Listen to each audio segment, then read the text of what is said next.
Good afternoon, everyone. My name is Lakelyn Hogan, and I'm the Strategic Partnerships Representative with Home Instead Senior Care. And I want to thank you so much for joining today's Alzheimer's Live Chat. Our live chats are brought to you by Home Instead Senior Care, a network of locally owned franchise offices and your trusted in-home care agency, helping you keep your aging loved ones in their homes as they grow older. And before we get started, I wanted to go over a few housekeeping items here. We can transition to our next slide. I'll have them up there for you to see.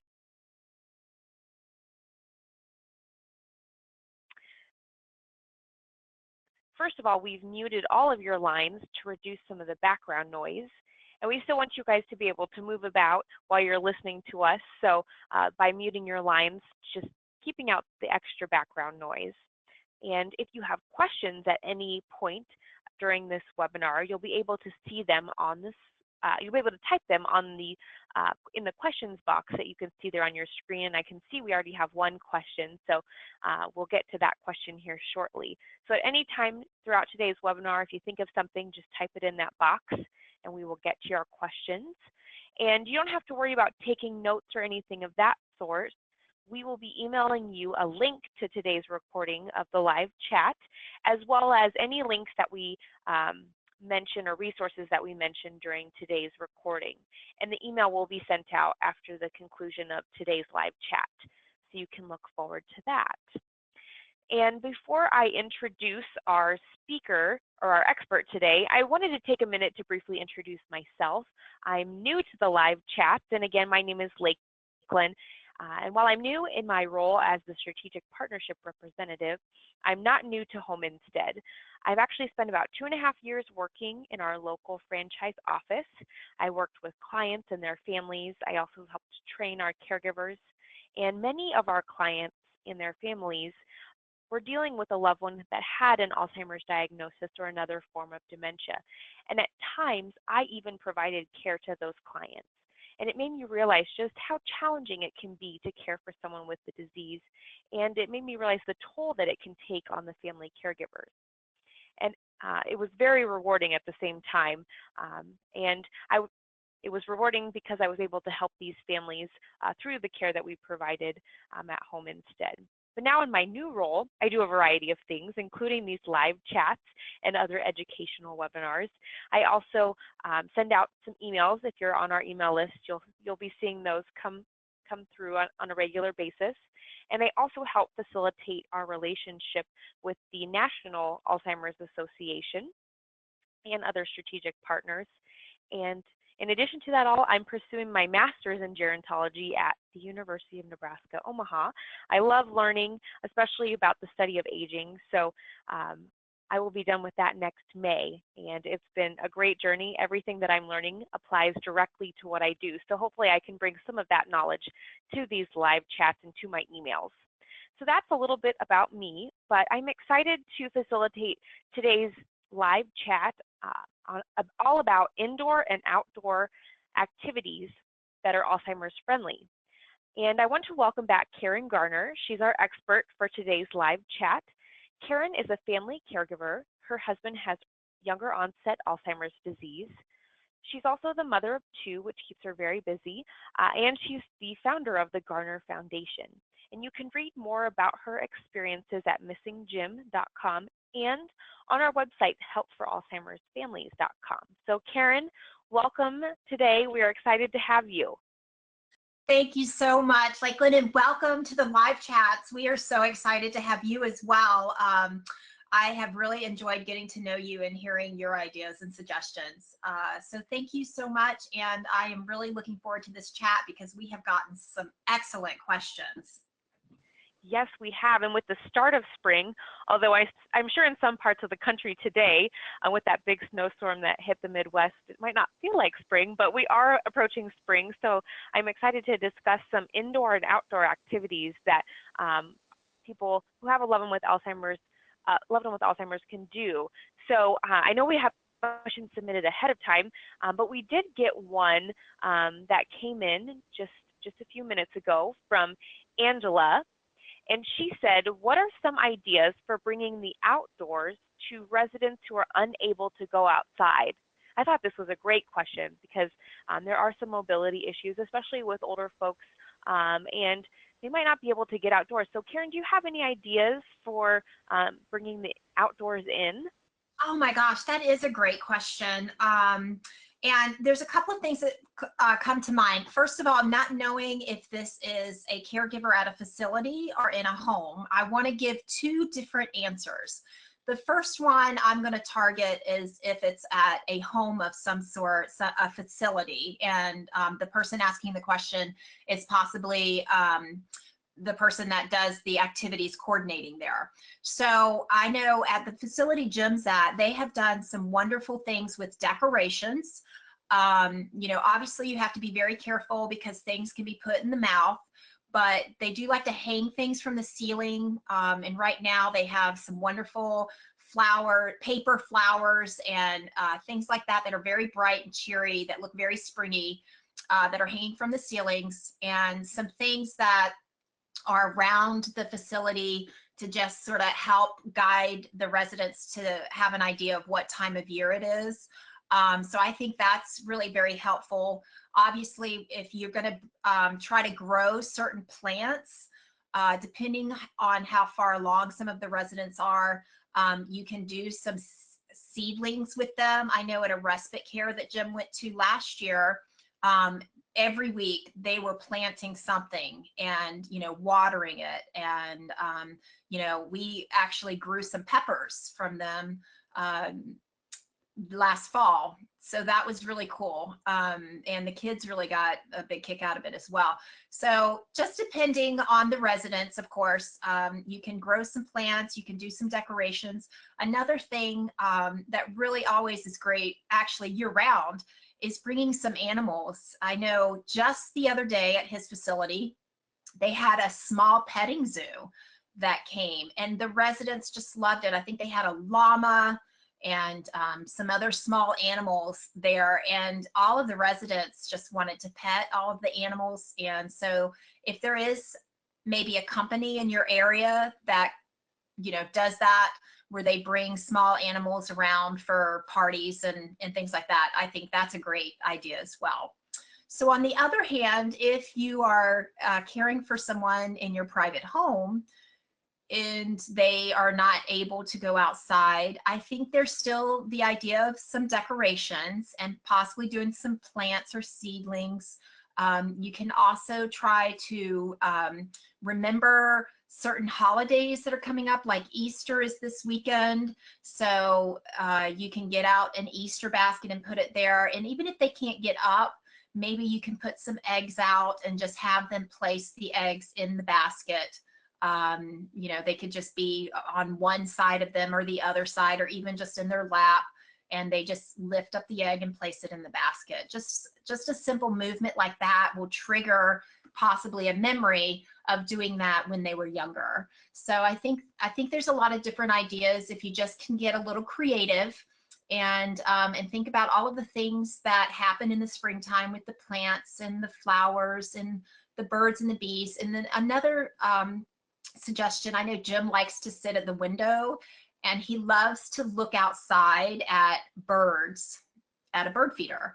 So so you could always get some of those bird feeders that are attached to the window and fill them and sit them close to the window so they can see the birds coming.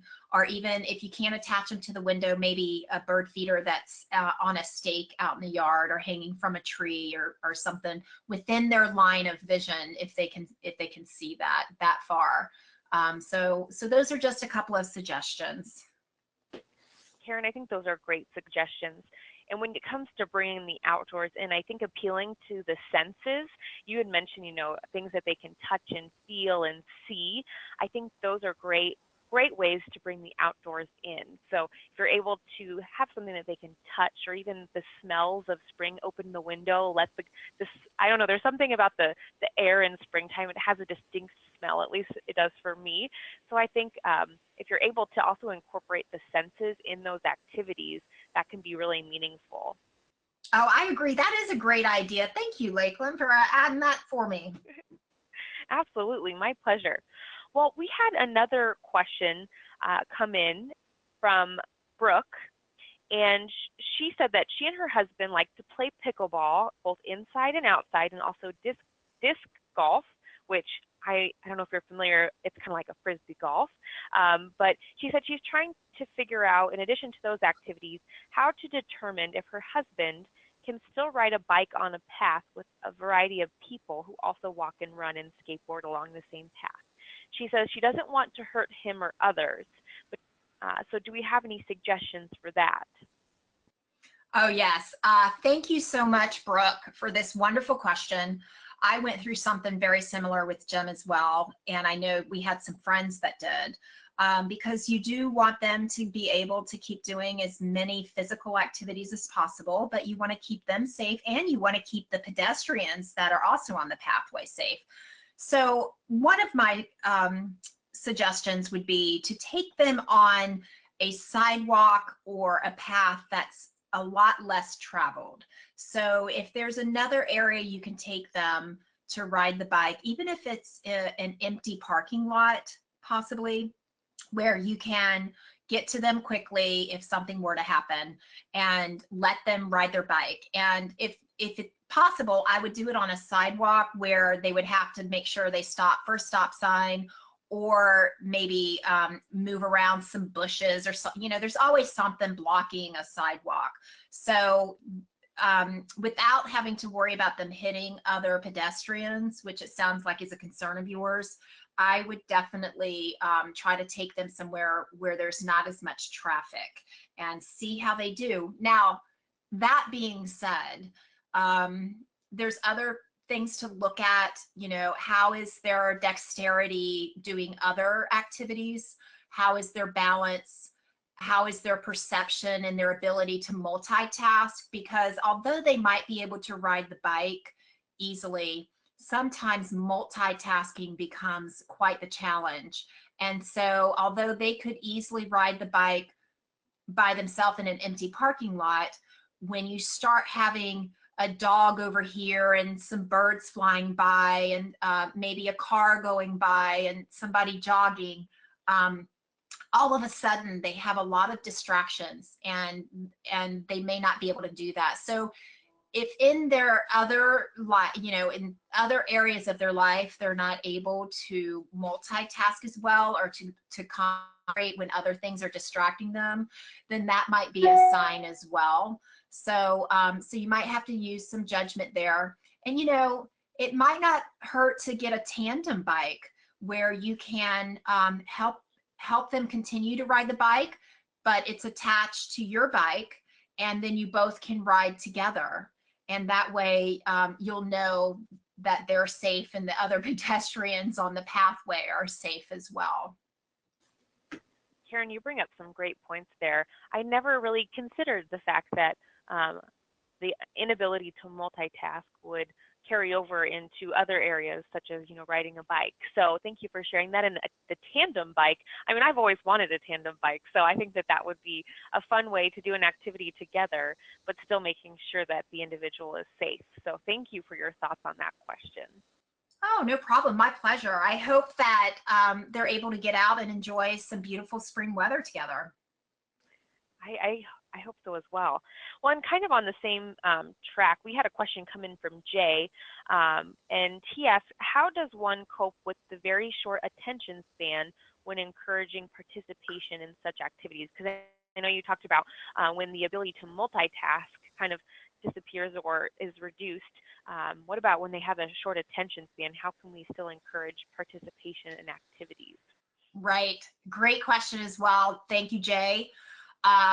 So one of the things I really want to point out here isn't necessarily trying to change them and their attention span, because you're not going to. They have dementia of some sort, I'm not sure what kind, and their brain is changing. And with that, your expectations of what they're able to do needs to change as well. So they're going to have a short attention span, because that is how their brain is rewiring itself. And although maybe it was somebody that used to be able to do, maybe they used to be able to sit for hours and put a puzzle together, or sit and read for long periods of time. Now, if you put a puzzle out for them, it might have to be an easy one, and they might only work on it for a couple of minutes before they move on to the next thing, which in their mind, the couple of minutes may seem like an hour. And that's okay. You have to be okay with what they're okay with, because it's their brain and their world. And unfortunately, no matter how many tricks you try, you're really not going to be able to get them to hold out their attention much longer. So it's not even a matter of trying to get them to do what you want them to do. It's a matter of accepting what their limitations are now and who they are now at this moment today, because who they are today may not be who they are tomorrow, and it's certainly not who they were yesterday. So it's more of a matter of just accepting the changes that they have done. That's a great answer, Karen. Yeah, adaptability, I think, is one trait a caregiver has to have in most situations when caring for someone with Alzheimer's and dementia, to be able to, come into their world and do activities based on their skills and abilities is really important. So thanks for sharing that. We had Cheryl, who typed in a really great example of an activity that she does with her community that she works with, and I thought it was really neat, so I wanted to share that. She says she does a beach day with her residents. She works at a senior living community with those that have dementia. And she says she gets some sand and some seashells and kind of creates a beach and lets them play with that. And then she also plays music from the Beach Boys. And she says that's a great time. And then the residents start to reminisce about times when they were younger, when they went to the beach, and time spent with family. So I think that that was a great suggestion. So another activity that you could do to bring the outdoors in. That is an awesome idea. Thank you for sharing that. I really like that idea. I do too. We have a lot of good questions coming in, so I'm going to share another one with you quickly. Carol says, how can I encourage my clients to exercise? Because exercise is a great activity that can be done both indoors and outdoors. Well, I know there's a couple of different options that come to my mind. Lakelyn, you may have some as well, but I think if you're in a facility, of course, having them come into a room, sometimes you can do like chair Zumba, where the residents sit in a chair and you play some great upbeat oldies music usually, and have a leader that you can move their arms and have them follow direction from watching you. Of course, you have to understand that not everybody will, but they'll definitely enjoy the music, I'm sure, and tap their feet. There are, you can maybe play the Congo song and see if you can get them to walk through the facility in a Congo line. A lot of times that gets them going, and music tends to get them up and moving more than anything else. Something with a great rhythm that's enjoyable. I know a lot of residents tend to just walk, they pace around, so they do get a lot of exercise. So if it is somebody who is not able to get up and move around as much, it might be good just to try that music, or try something along the lines of follow me, and do maybe a treasure hunt throughout the facility where they have to get up and walk to find the next treasure, quote unquote, that's hidden from them. It could technically be sitting out. And these are the same things you can do in your own home, where you can turn on the TV to where it has like an exercise show on, and just get them moving and listening to that music, and visually seeing somebody else being active.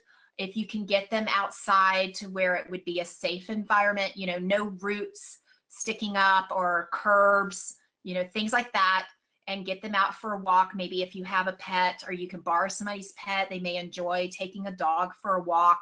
They may enjoy getting out and doing some gardening. If you can get them a little chair, where they can sit in it and reach something that they can weed. I know a lot of the residents where Jim is and a lot of our friends, they just love being outside, and they enjoy seeing what they've accomplished. So if they can weed something or maybe just push the mulch back into place, depending on where they are with the dementia that they have, if you feel comfortable giving them some kind of hedge clippers or spade to dig in the dirt, those kinds of things, those are great activities for them to do as well.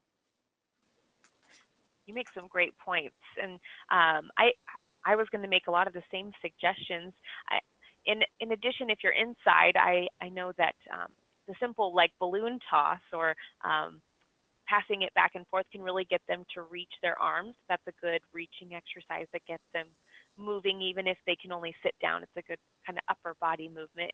And I love Zumba, so that was a great suggestion. A little chair Zumba is always fun too. So thank you for those great suggestions, and that was a great question. So thank you so much, Carol, for that question on exercise. And we did have a note back to that bicycle question, Karen.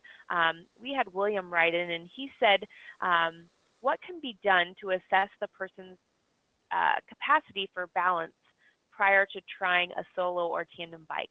Would an indoor stationary bike be a good preliminary supplement or even follow-up to an outdoor bicycle? I thought that was a good question. So I guess if you're unsure of the balance, you could certainly try an indoor bike first to see how they fare on that stationary bike, and then maybe try outside. Do you have any other thoughts on that, Karen?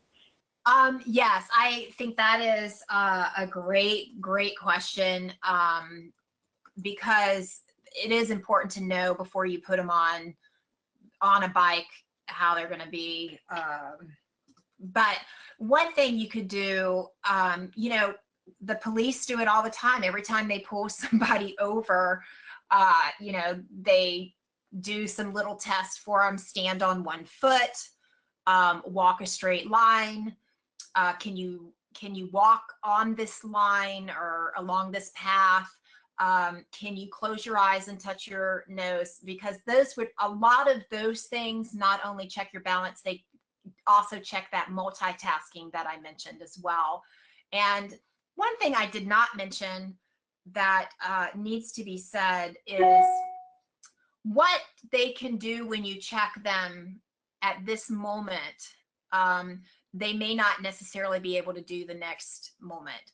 And so I don't want anybody to say, oh my gosh, I just, you know, they seemed fine yesterday, but today, you know, this happened. They ran into a bush or they fell or something. Because as we all know, with dementia, any kind of dementia, you know, they can have a good day one day, a bad day the next, then they're back to an even better day than they've had in the past 3 months, and then the next day they're sleeping all day. So so you do have to have some flexibility as far as what your expectations of them are, and then just check them that day, because what they were able to do the day before, they may not be able to do this day. That's a great point that you make there, and I think no matter what, their safety is the number one concern. So I think you have a great suggestion of kind of feeling out their balance each day and their coordination. But no matter what, I would say in terms of safety, make sure they are always wearing a helmet and probably knee pads, and maybe a little extra precaution than you would normally take when riding a bike, just to avoid any injury, because that safety is of utmost concern. So good answer, Karen. Well, I thank you, and that was a good follow-up as well. Okay, so we did have another question come in from Lorraine. She said, I'd love to keep my husband actively engaged in daily activities, but he has lost his ability to take direction. He will offer to get the mail from our mailbox, but once out of the door, he forgets what he's doing and even where the mailbox is. This leads to more frustration for him. He's also lost his concept of behind, in front, up and down? Any suggestions? Yes. You know, and one thing I want to say is I applaud you for trying to keep them so engaged and able to be so independent, because one of the things I'm hearing here is that you're really trying to allow them to be part of the home caring process as far as getting the mail or helping with chores. And I know for Jim, that was so important because that was such a big part of his identity. And so sometimes that can just add to the workload as far as just trying to keep them engaged. So I go back to one of the things I said earlier, and that's your expectations and being able to let go of what they used to be able to do. So that's one thing. The second thing is you might have to stop what you're doing, which sometimes isn't the easiest thing to do, and walk with them to the mailbox. And if they put up an argument like, no, I can go, you can say, you know, it's such a pretty day. I would really just like to walk with you. I'd like to spend this time with you. I mean, you can always just, you know, go fly on the cuff there and just sort of take what's coming at you. And sort of try to turn it around and spin it into a positive. And chances are they're not really going to pick up on that. And so the other thing as well is getting them to redirect. I know in the dementia world, redirecting is a savior. I mean, it can save you so much headache. But it also takes some patience and some practice. So sometimes you're not going to be able to think quickly enough to try to redirect them. But with enough practice, you will get the hang of it. So if you're not comfortable letting them go outside to the mailbox because they keep getting lost and you're not able to go with them, then you can redirect them and maybe say, oh my gosh, is it the mail time again? You remember when we used to get the mail in at, you know, that house we used to live in, and that time we saw so-and-so, and you start into a story about something you guys did together, or a piece of mail that maybe you got at some point that just made you feel so good, like a letter from somebody or something along those lines. Or if you want to redirect them to a whole new activity, you know, you can segue into, oh my gosh, do you remember when we got that catalog that had the puzzles in it? You know, I think we ordered one of those puzzles. Let me see if I can find it. Oh yes, here it is. You want to sit and do the puzzle with me? So it may not always work, but with enough practice and enough patience, a lot of times when a person with dementia is wanting to do an activity, if you do take the time to redirect them with inflections of your voice that will make them feel secure and loved and interested, like, oh my gosh, they must be talking about something really important because their voice sounds like it's really important. Even if they can't quite follow the words that you're saying, then it's easier to redirect them and get them to do something that possibly wouldn't be quite as frustrating for you or quite as dangerous for them. Those are all great suggestions. Thank you so much, Karen, for answering that. And we have so many questions coming in. It's hard to keep up with them. Are they always like this, Karen? Not always, but it's good. I love hearing from everybody. So thank you guys for listening. Yay. Yes. So William had another question that I think brings up a good point. He said, when moments or experiences shift the person's attention suddenly to an inability, or if he or she thinks that they've made a mistake and they show remorse or regret, how do you redirect to a more positive, optimistic, affirming frame of mind? Oh, that's a really good question. It sort of goes along with what I was just mentioning. I thought so too. For the activity or walking out to the mailbox and having a hard time with directions, you know, front, back, side. You know, people that have Alzheimer's or some form of dementia usually do have moments of clarity. And it's during those moments of clarity that it can just become very heartbreaking to be their care partner. And because you can see the hurt on their face and you can see the recognition in their eyes or in their face of the changes that are taking place or have taken place. And it's really sad. I mean, honestly, when you're sitting there and you see them struggling to do something that normally would be a second thought or an afterthought, it can be really sad. So the key is to see this and to make them feel loved and secure, because sometimes I know with my husband, Jim, him not being able to help around the house with any kind of chores, whether it was the dishes or the yard or even just vacuuming, you know, that took away his sense of who he was as far as a man, being able to help his family. And, you know, he had already lost his job, so that had taken away that one sense of taking care of his family. So slowly his sense of being able to take care of his family was eroded when he could no longer do some of these simple tasks around the house. So that was really, really difficult. So my answer to that is just to make sure they feel loved and that it's okay, that that's not what you base your sentiments about them on. That's not who they really are. They're this awesome, funny person, or they're somebody that you know can help at a drop of a hat, and making them feel like it's going to be okay, because it's scary. Think about if all of a sudden you get lost, you know, walking out your door, or you go into a room and you can't remember why you went there over and over again, and this happens all the time, or if you know, can't tie your shoes anymore, or you can't figure out how to open a jar. You know, that's really scary, because you know things are changing for you. You may not know why, and you may not understand why, but you know, I used to be able to do this and now I can't. And it's really scary. So I think part of that is to just help them feel secure while you're redirecting them and making them feel loved, and that it's okay. It's okay. You still love them. You still want them there with you, and they're going to be all right.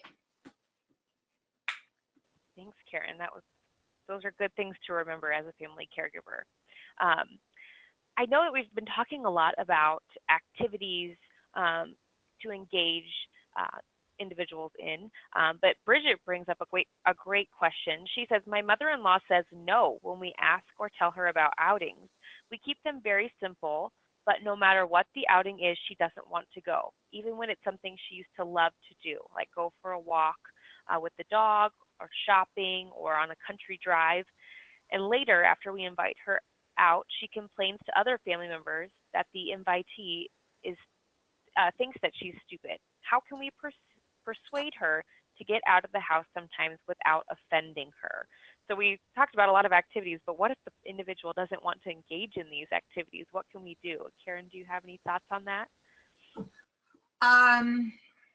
Well, that's really a tough one. And I think there's two ways to look at this. One is, does she seem like she wants to go when you're first taking her out, or are you forcing her? And when she's out, does she seem to be having a good time, or does she seem miserable? And I think those can help you decide if what you're doing is for you or for her. Because I think a lot of times when we caregive for somebody, we still have those expectations of what they used to like to do. And we keep that in mind because that's what we know. We have grown to know them for years and years and years. And so we just automatically assume that they are going to want to do the same thing that they wanted to do 20 years ago, because that's what they've always wanted to do. Well, when they're sick with, you know, Alzheimer's or Lewy body, you know, or younger onset, they're not going to be the same person, and they're not going to want to do the same activities. So my question back to them is she wanting to go out, and then she is switching gears later on when you ask and complains to the other family members of, you know, saying that you think she's stupid. Why is she saying this? Is she saying this because you're correcting her?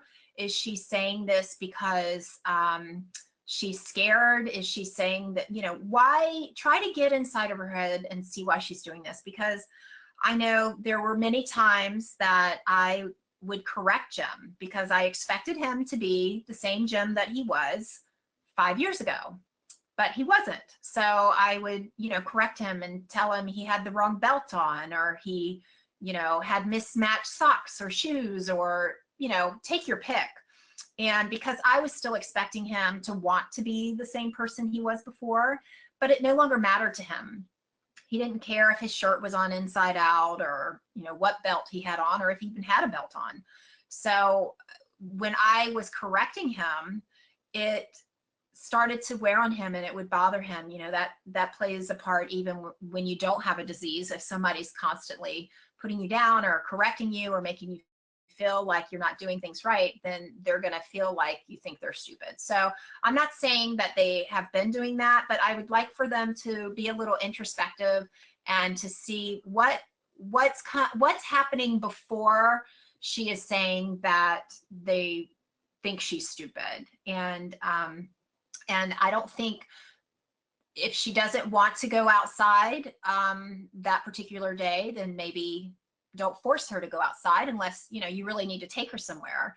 And again, you just have to try to get her to have a little bit positive attitude. And you know what, to be honest with you, sometimes it's not going to work. Sometimes you can't redirect them. Sometimes you can't change their opinion. And sometimes you do everything right, but unfortunately they have a disease that's robbing them of the ability to make sense. And so it's just not happening. So, so sometimes you're just going to have to be flexible and understand it's not your fault, it's the disease, and laugh it off.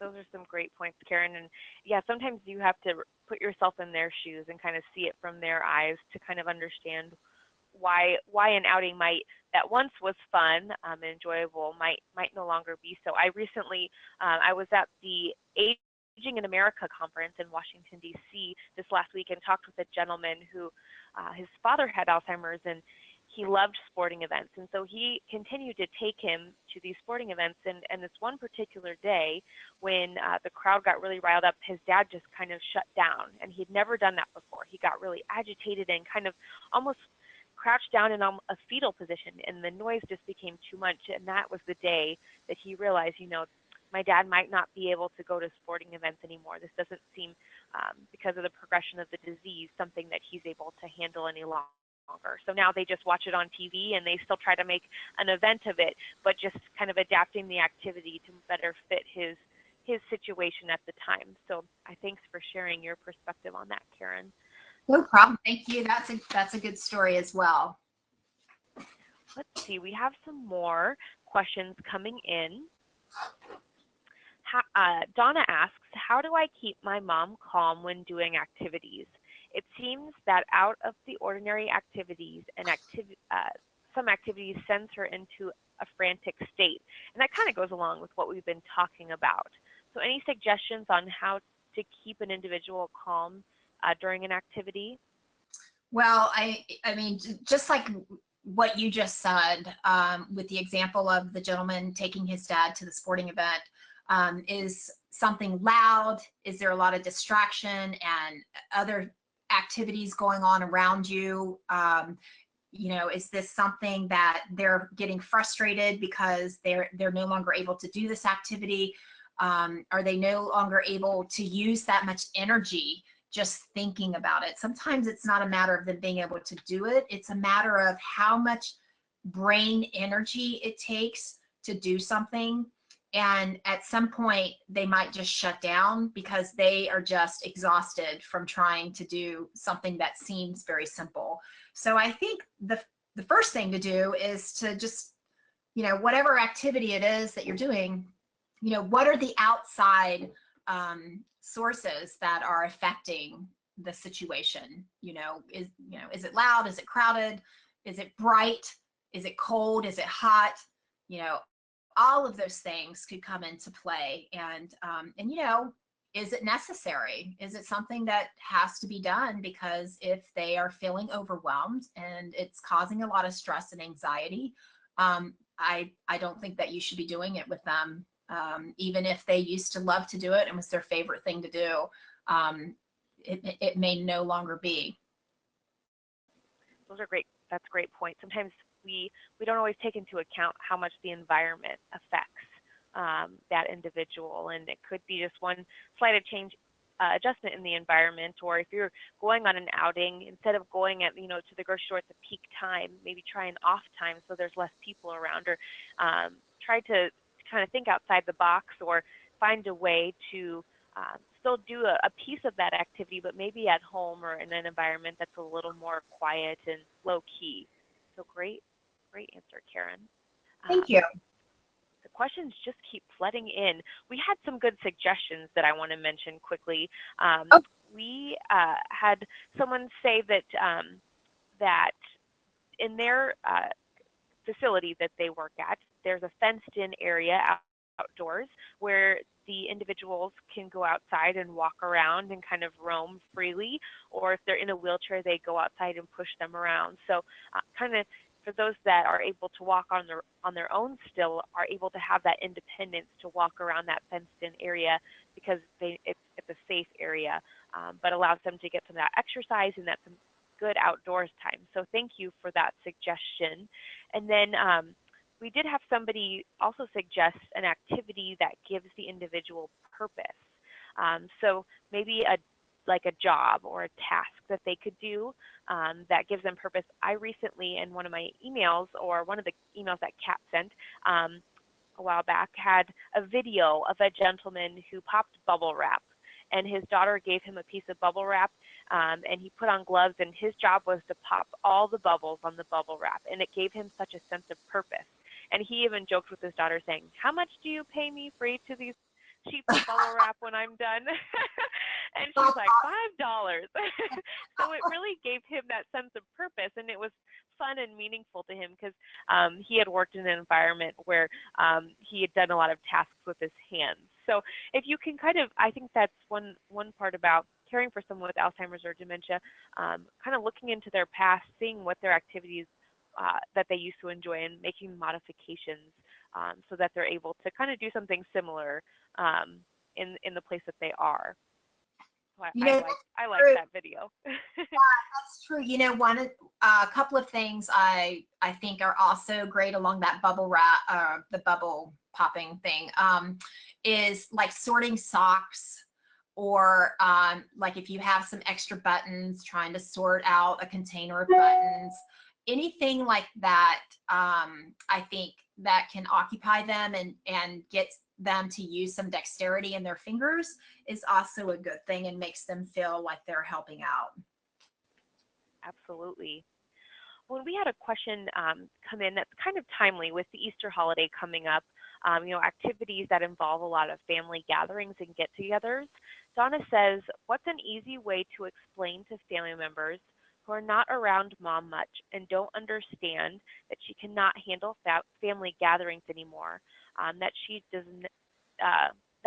just does not want to attend these family gatherings anymore?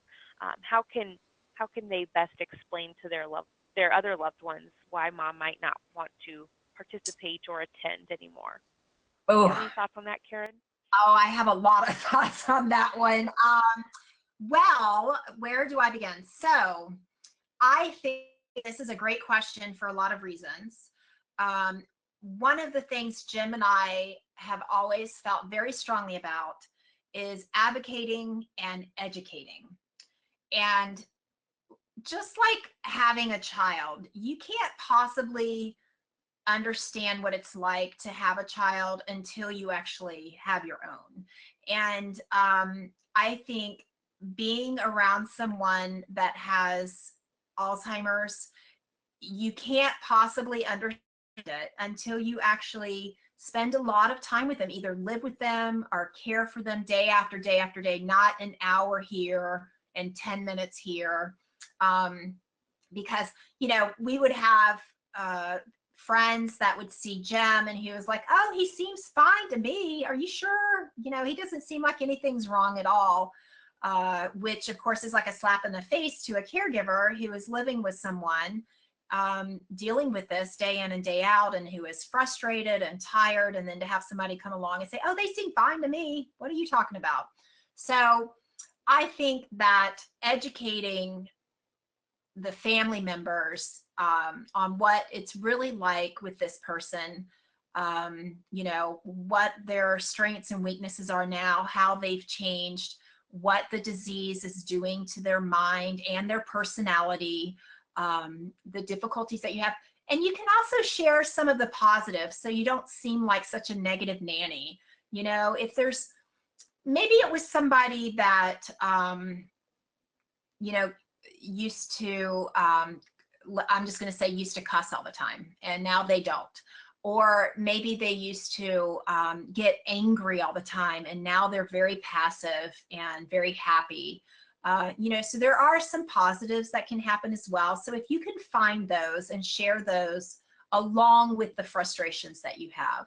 Now, again, they still won't quite get it unless they spend a lot of time with this person, but you can let them know some examples. And to be honest with you, you can sit and talk to them all day long, but they're really not going to get it unless they have to be the caregiver. And that might be a good idea. I know I have some friends who are caregivers, and a couple of them, what they did to get some other family members to help some siblings is they needed to take a vacation. And so they had their parent stay with the siblings. And when they came back after a week, the other person was like, I don't know how you do this all the time. I don't know how you take this. I don't know how you do it all the time. So, so I think sometimes they have to do it themselves before they'll ever possibly understand. Those are all very good points. Yeah, helping educate people on the disease can, I think, go a long ways in helping them to understand what's going on. So thank you for your thoughts on that. Sherry had emailed earlier before this chat a question, and she said, just curious, even though a patient doesn't seem to make a lot of sense about what they are saying or what they're understanding the other person to say, are they just trying to be a part of the conversation, even if they're interjecting and not making sense? She also had another question. By giving them things to do like coloring, playing children's games, etc., are you insulting them, or do they know the difference? I thought that was a good question, because I think it kind of depends on the situation, but I wanted to get your thoughts on that one, Karen. Oh, yes. And thank you, Sherry. This is a great question. I really appreciate you taking the time to send that in. So to answer your first question, can they understand what you're saying to them? Can they understand what's going on around them? Yes, they can, up until very, very late in the game. They do understand. They may not be able to express to you that they understand. They may not be able to verbally tell you they understand, but unless they have a hearing problem, which some dementia patients do, where they're not able to hear very well, but if they do, it's still getting in there and it's still processing. And I think that's really important to remember that they can. Now, even though they can't make sense in what they're saying, they probably think that they are making sense. And they may not understand that they're not speaking clearly, so you can't understand them. So if you ask them several times to repeat themselves, they might get very frustrated with you and, you know, have a tantrum or just stop talking, which is hard because you really want to try to understand them, and they want you to understand them, but unfortunately, they're just not able to speak clearly enough for that to happen. So unless it's in a situation where you really have to have a back and forth with them, where it would show that you don't understand them, you know, you can just be a little passive with it and say, oh yeah, that's right. Thanks for telling me. That's a good point. Or, you know, thank you for sharing your thoughts with me, or something along those lines where they feel like you understand them. You can also look for verbal cues. Physical cues, like if they're motioning with their hands, that kind of thing. I know a lot of times I can figure out what Jim's wanting to tell me just with his physical cues that he gives us. So I think that they do understand. They may not understand that you can't understand them, but they do understand what's going on around them. And to answer your second question, you know, you're not insulting them. Again, as I have mentioned earlier, their brain and their mind is changing, and it takes them a lot more energy to do simple tasks. So even though to you it might seem insulting that you're giving them a children's coloring book instead of an adult coloring book, or a children's puzzle instead of a 1,000-piece puzzle, something simple like that, you know, they're still getting interaction with you. They are still being forced to focus on something and to try to figure out something, because as the disease progresses, it will be harder and harder for them to be able to figure these things out. So even though it seems very simple to you, it may seem very, very difficult to them, and they don't really see the difference, because a puzzle to somebody in the later stages of Alzheimer's, if they're still able to do it, you know, a 50-piece one may seem just as hard as a 5,000-piece one, simply because it's taking them so much energy and effort to try to figure those out. So that's a great point. And I liked how earlier you mentioned, you know, in the conversation part, you said if somebody is hard of hearing, they really might not be able to hear what's going on. And I think sometimes when it comes to dementia, we in Alzheimer's, we forget that someone might have a hearing impairment or a sight impairment that would make the situation even more challenging. And so somebody asked, Trish, she had written in and asked, what about activities for those that are sight impaired? Do you have any suggestions for that? I had a few, Karen, that I could start with if you need time to think about it. But if you had any suggestions for activities for those that are sight impaired that also have dementia, Trish would really like some advice on that. Okay, go ahead. You can go ahead. Yeah, well, I was thinking back to what we kind of talked about earlier with the 5 senses. So if they don't have their sense of sight, being able to create some activities with smell and touch and hearing, those senses, I feel like those could be very meaningful. So since it's springtime and people are planting, you could still have them help kind of dig in the dirt maybe, or bring a little pot of soil inside and have them feel the dirt or have them feel the flowers. That way they're part of that activity. Even though they can't see it, they'll be able to feel it or smell it. Or a lot of times, I myself love scented candles, and those scents, I mean, the candle aisle at Target is almost an entire aisle in and of itself. So there's all sorts of senses that you could use in terms of candles. And even sounds when it comes to their favorite music. Put on a record, and if they can't get up and dance around, they could move their feet or move their arms, kind of like you mentioned earlier, Karen, about chair exercises to music. So I think if you play off of those other senses that they still do have the ability to use, then that's a good way to still engage them in activities. You know, those are all great. Thank you for taking a lot of my ideas, Lakelyn. That's awesome.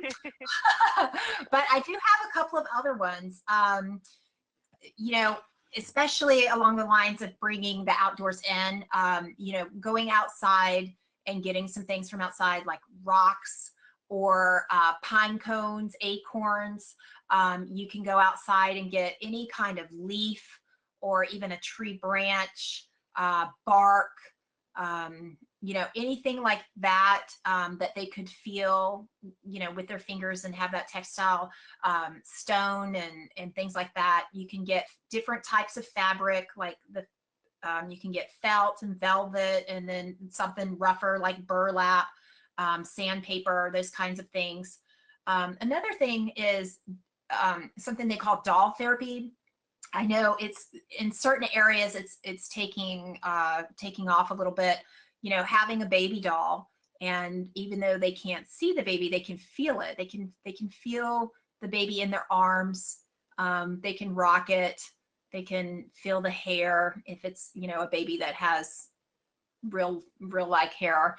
They can feel the clothes on it, and sometimes that's very calming for them, just to feel like they have to hold this baby and rock it and so forth. So sometimes that can also be one. Then you could get a container, like a little bowl or a box, and put different size balls in it. You know, they have all kinds of, if you go to a toy store, they have all kinds of crazy balls that have all kinds of textures, and they could reach in and feel them as well. So I think just sort of opening up your imagination, and as you walk throughout your day, reaching out and touching things and seeing different opportunities wherever you are.